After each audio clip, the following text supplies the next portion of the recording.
Më gëzoi pa mas aksioni i sotëm i aktivistëve të Lëvizjes Bashk Itali. Disa prej tyre kanë udhëtuar qindra kilometra nga qytetet tjera të Italisë për të shkuar Milano përpara konsullatës shqiptare dhe sheshit Duomo për të thënë një të vërtet shumë thjesht.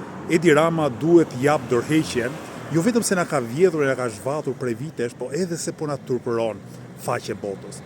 Politikanët e korruptuar deri më sot e kanë parë diasporën vetëm nga duart.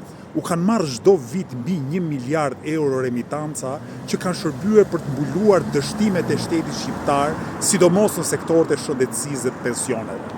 Dhe në këmbim u kanë dhënë vetëm patriotizmin fals të politikanëve të korruptuar. Diaspora shqiptare sot është më e fortë dhe ndërgjegjshme se kurrë më parë. Ajo do të jetë një nga kontribuset kryesore të themelimit të shtetit të drejtës, demokracisë dhe shtetit social në Shqipëri. Lejoni tani në fund që prej Tiranës t'i çoj përqafimet e mia të gjithë aktivistëve të Lëvizjes Bashk në Itali dhe të ftoj gjithë secilin që shikon këtë mesazh që të na bashkohet Lëvizjen Bashk. Punë të mëdha dhe të mira na presin përpara.